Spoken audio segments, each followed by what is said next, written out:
Hola! Bienvenue pour une vidéo Dr Lilix partie 2. Vous avez beaucoup aimé la première et ça m'a fait vraiment plaisir. Vous m'avez envoyé beaucoup de messages où vous vouliez une deuxième partie. Je rappelle le concept pour ceux qui arriveraient dans cette vidéo. En gros, j'ai créé un mail qui s'affichera sur l'écran. Vous pouviez me raconter un truc qui vous est arrivé ou me poser des questions. Et en fait, le but c'est qu'on traite plein de sujets, plein de thématiques dans la vidéo et qu'on essaye de régler les problèmes ensemble. Encore une fois, je suis pas docteur, je me mets dans la peau d'un docteur, mais je suis vraiment rien à côté. Donc voilà, j'ai lu tous vos mails, mais j'ai pris que des mails auxquels j'ai une réponse, auxquels je peux apporter quelque chose, auxquels j'ai une expérience, parce que comme je suis pas docteur et que je connais pas tout, je peux répondre qu'à des choses où je sais quelque chose. Sinon ça sert à rien que je vous réponde parce que je vais pas forcément bien vous aider. J'ai mis ma petite blouse, cette fois je suis pas dans mon cabinet, je suis dans ma chambre. Excusez-moi, voilà, j'avais pas les clés du cabinet pour une fois. Ok, donc là normalement j'ai tout expliqué, on peut passer à la vidéo. Premier mail avec le titre « Une vie pas ouf, mais on fait avec ». T'inquiète pas, tout le monde est dans la même situation en ce moment je pense. Cher docteur Lilix, j'arrive pas à m'attacher à une personne par exemple. J'étais en crush sur une personne, mais quand elle a commencé à s'intéresser à moi, mes sentiments ont disparu et j'ai l'impression que je suis vraiment incapable de ressentir de l'amour. Bref, j'ai vraiment besoin de ta sagesse et de tes conseils. Please help me! Alors sache qu'il y a ce qu'on appelle être aromantique. L'aromantisme, c'est n'avoir aucune attirance romantique pour personne. Cependant, tu peux avoir une attirance sexuelle pour des personnes. À l'inverse du coup de l'asexualité où tu as une attirance romantique, mais tu n'as pas envie d'avoir des rapports sexuels. Voilà, à ne pas confondre. Toute la journée j'ai essayé de tourner cette vidéo, mais écoutez, j'ai recueilli un chien. Je sais pas si on l'entend dans la vidéo, mais j'ai recueilli un chien dans la rue et il fait que pleurer quand je suis pas là. Le problème c'est que j'ai du travail en fait, je peux pas être avec lui dans sa niche toute la journée. Nawa! Du coup voilà, il y a ces deux termes là, si au cas où tu les connaissais pas, si jamais tu peux t'identifier et tout ça. Et sinon c'est tout simplement que t'es jeune, faut savoir que moi... Non mais tout le monde veut m'empêcher de faire cette vidéo quoi. Faut savoir que moi pendant tout mon collège, lycée, toutes les personnes avec qui je suis sortie, j'ai ressenti rien du tout. Je pensais être amoureuse mais pareil que toi, quand la personne m'aimait aussi, je ressentais rien. Et je suis sortie qu'avec des garçons, du coup pendant très longtemps je me suis demandé si j'aimais pas plutôt les filles. Quand j'ai grandi vers 19 ans, j'ai eu ma première relation et là j'ai vraiment été amoureuse. En fait c'est juste que j'étais pas tombée sur les bonnes personnes. Donc voilà, à toi de voir, soit c'est que tu es dans une des catégories, soit c'est juste que t'es juste pas tombée sur les bonnes personnes et il faut pas te forcer. J'espère que j'ai bien répondu à cette question parce que là il y a trop d'éléments autour de moi qui fait que peut-être j'ai mal parlé. Faut que je me concentre dans ta peau de Dr Lilix. Deuxième petit mail. Ma cellulite. Bonjour Lilix, j'espère que tu vas bien. Merci, je vais bien. Je suis désolée. Alors, c'est pour te dire que je sais pas comment faire pour enlever ma cellulite et je pleure même des fois à cause de ma cellulite parce que j'aime pas ma cellulite. Enfin bref, du coup voilà, et c'est pour te demander si tu sais comment enlever la cellulite. Alors sache que moi il y a un truc pour lequel j'ai jamais complexé et qui ne me gêne absolument pas, c'est la cellulite. Et j'ai jamais compris pourquoi on veut montrer ça comme quelque chose de moche, comme quelque chose à ne pas avoir alors que c'est naturel. Mon cerveau en fait c'est trop bizarre parce que je peux complexer pour plein de trucs, mais mon cerveau pour la cellulite il a jamais mis le câble complexe et le câble cellulite comme ça là, comme dans Among Us. Je comprends pas, ça me dérange pas sur moi, ça dérange pas sur les autres. J'ai jamais complexé pour ça, mais il y a une période dans ma vie où je faisais énormément de sport et j'avais acheté une crème anti-cellulite, l'une des meilleures crèmes à Skip qui marche super bien. Et en fait je le faisais même pas pour moi, je le faisais parce que je suivais des meufs fitness qui parlaient de cellulite et qui disaient ouais faut prendre cette crème machin. Du coup tous les soirs je l'appliquais et en fait du jour au lendemain j'ai arrêté parce que de 1 ça marchait pas. Enfin je sais pas vous mais moi j'ai l'impression qu'il y a aucune solution miracle à la cellulite parce que c'est un truc naturel. Et 2, je me suis rendu compte que je le faisais pas pour moi mais par rapport à ce que je voyais, par rapport à la société en fait. Enfin voilà, pour moi il n'y a pas de solution miracle à la cellulite, mais après si c'est pas la réponse que tu voulais à ta question, je te conseille de suivre des personnes qui s'y connaissent. Mail suivant. Thème de la parentalité. Salut Lilix, premièrement je tiens à te dire que j'adore ton contenu, merci. Tu abordes des sujets variés et intéressants. Merci. Donc voilà, je suis devenue père à 17 ans, ma copine en avait 16. Je voulais savoir ce que tu pensais des filles qui continuent d'aller à l'école en étant enceinte car ma femme l'a fait, mais beaucoup ne le font pas. Bisous et j'adore tes cheveux. Ce que j'en pense, je trouve ça tellement beau et génial de faire des enfants aussitôt et de retourner à l'école, continuer sa carrière et tout ça, parce que c'est quelque chose à mon avis qui est assez fatigant de mettre au nom d'un enfant. Donc bravo à celles qui continuent à faire les études et bravo à celles aussi qui juste se dédient totalement à leur enfant parce que que je pense que c'est à chacun de faire ses propres choix. Comme je l'ai dit, ça doit être super fatigant, donc c'est pas donné à tout le monde de retourner à l'école et de finir ses études quoi. En tout cas, faut pas arrêter les études à cause du regard des autres. C'est bon, on est en 2020, on n'est plus en 2005. Chacun fait ce qu'il veut de son corps. Si on veut garder un bébé à 17 ans, on garde un bébé. Si on veut avorter, on avorte. Enfin, c'est bon quoi. En tout cas, trop mimes de savoir qu'il y a un petit couple qui regarde mes vidéos. Merci beaucoup et j'espère que votre petit bébé va bien grandir. Prochain mail qui s'appelle Kageyama. Non, je l'ai trop mal fait. Kageyama. Bon bref, je vais mettre Itachi.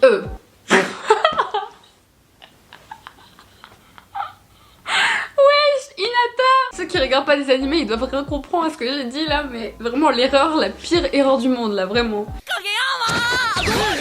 Bref, bonjour cher docteur Lilix. Voilà, j'ai 16 ans et je ne suis sortie... Oula, attends, on recommence. Voilà, j'ai 16 ans et je ne suis jamais sortie avec quelqu'un. Au début ça me dérangeait pas, mais au fil du temps je me suis rendu compte que j'étais, étoile, asexuelle. Le problème c'est que avant, vers le collège, les gens sortaient ensemble pour l'amour, alors que maintenant c'est surtout pour le, étoile, sexe. Bref, triste vie qui s'offre à moi, je n'aurai sûrement jamais de copain. Mais bon, qui cala. Mais wesh, pourquoi je rote comme ça là? Merci d'avance d'avoir lu cet email. Ce mail. Et j'espère que vous arriverez à pécho RN ou Oikawa. Ah merci. Bonne journée à vous deux. Bonne journée à vous deux, docteur Lilix. Bonne journée à vous, docteur Lilix. Désolée pour les fautes, t'inquiète ma puce. Donc mon frère là il allait faire caca, du coup bah si le chien il pleure, je suis désolée. Je te comprends à 100% parce que bah, je suis pas asexuelle mais j'ai de l'endométriose. Du coup ça se rapproche un peu parce que j'ai pas forcément envie d'avoir des rapports parce que ça me fait mal. La seule différence qu'on a c'est que la sexualité c'est qu'on a aucune envie de rapport, alors que quand t'as de l'endométriose t'as envie mais c'est juste que tu le fais pas parce que ça fait mal. Voilà, il y a une grosse nuance quand même. Sache qu'il existe des gens qui t'accepteront tel que tu es et je te jure que je ne mens pas, j'en connais et j'ai connu des gens qui m'ont accepté tel que j'étais, donc il n'y a pas de raison que toi tu ne trouves pas la personne qui te corresponde parce que l'amour c'est plus fort. Quand t'aimes vraiment quelqu'un tu l'acceptes dans sa globalité et non pas pour juste qu'elle peut pas avoir des rapports. Enfin pour moi genre quand t'aimes quelqu'un tu le prends comme il est quoi. Oh mon nez il coule, le chien il pleure. Oh là là. Un végétarisme impossible. Bonjour docteur Lilix, cela fait 1 an que j'essaye d'être végétarienne mais mes parents n'acceptent pas. Ils sont vraiment persuadés que ça peut me donner des carences et me faire du mal. Ils font du chantage pour que je mange, ça me dégoûte. J'ai tout essayé en vain, please aide-moi, je t'adore, continue tes vidéos, elles sont vraiment inspirantes. Merci beaucoup. Alors je trouve ça vraiment triste parce que je reçois énormément de messages, gens qui me disent Lixen, j'ai envie d'être végétarienne mais mes parents m'en empêchent. Et même autour de moi, j'ai connu des gens qui ont voulu être végétariens et c'est toujours les parents qui empêchent. Et en même temps d'un côté il faut pas trop leur en vouloir parce qu'ils pensent bien faire, ils pensent que en étant végétarien vous allez tomber malade et tout ça, donc c'est une façon de vous protéger mais ils sont vraiment pas informés sur le truc tu vois. Donc du coup tu me dis que t'as déjà tout essayé mais je vais le rappeler pour les personnes qui seraient dans la même situation. Déjà bah faut informer vos parents parce que comme je l'ai dit ils sont pas au courant. Il y a des reportages, il y a des films, il y a des événements végétariens et vegan. Bon là c'est un peu difficile avec le Covid-19. Il y a des conférences, des discours, il y a des articles. Essayez de trouver ce qui pourrait leur correspondre et les instruire sur ça. Enfin moi personnellement c'est ce que j'ai fait. Moi je suis en meilleure santé depuis que je suis végétarienne. Avant j'avais des troubles de l'alimentation, j'avais trop de cholestérol,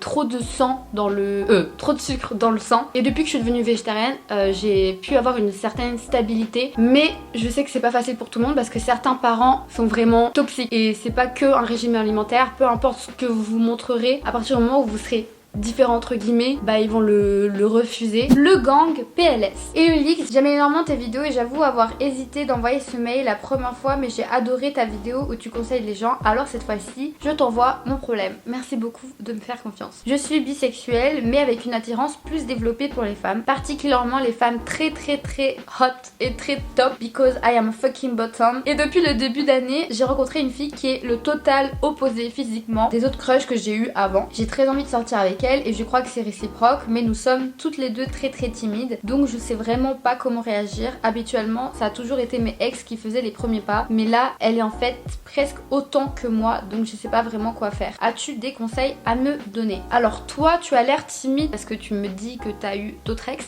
mais si ça se trouve elle est timide parce qu'elle a pas d'autres expériences. Il y a des nuances de timide tu vois. Donc vu que toi tu as plus d'expérience, enfin j'essaie d'imaginer ça comme ça vu que tu l'as décrit comme ça dans ton mail, si c'est toi qui as plus plus d'expérience, tu devrais peut-être prendre les devants pour le début afin de la mettre à l'aise. Et qui sait, ça se trouve avec le temps, bah tu vas avoir des surprises parce que je sais ce que c'est d'être timide, mais après quand t'es à l'aise avec une personne, bah t'es totalement différente. Donc moi c'est ce que je te recommande de faire.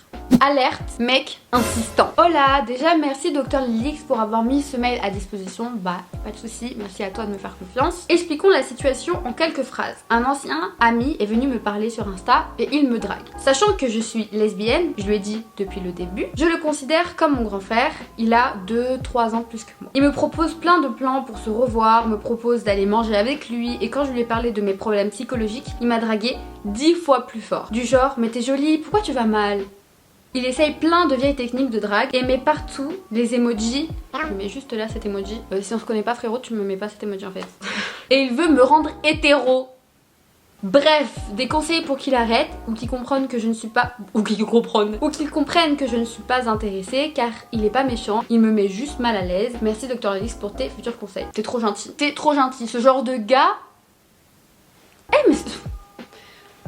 Ce genre de gars ils sont bêtes, faut les bloquer, ils méritent même pas ta gentillesse en fait. Après je fais genre t'es trop gentil mais moi aussi je suis trop gentille, je suis le genre de meuf qui fait à ta place, moi ce que j'aurais fait c'est que je l'aurais bloqué. En fait j'ose pas dire aux gens tu me saoules en fait. Je les bloque et c'est bon, voilà, bye. Ok il est cool, ok tu l'aimes bien, mais tu perds ton temps avec ce genre de personne parce que c'est une personne qui te comprend pas ta sexualité, tes problèmes psychologiques. Tu perds ton temps avec lui en fait. Et c'est pas à toi de l'éduquer en fait, c'est un grand garçon. T'es pas sa prof, t'es pas sa mère. Surtout fais attention parce que j'ai l'impression que c'est un gars qui cherche aussi une proie facile tu vois. Si tu dis que t'as des problèmes psychologiques, je te jure il y en a plein des gars qui en profitent en fait. Après je le connais pas mais c'est l'impression que j'ai là tout de suite en lisant ton message. Donc moi ce que je te recommande c'est de rester loin de ce garçon parce que j'ai pas envie qu'il t'arrive quelque chose.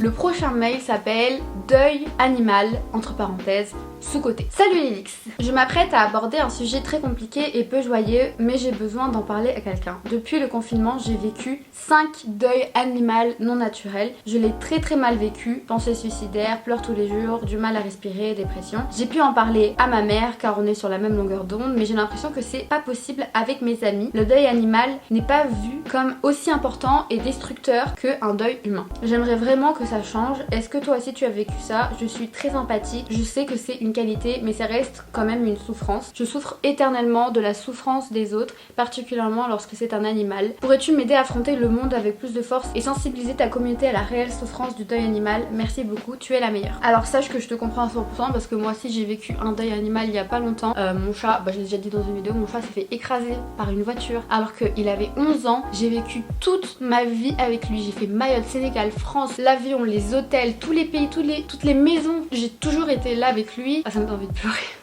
On sous-estime trop le deuil animal parce que rien que de parler ça me donne envie de pleurer. Il était tellement gentil.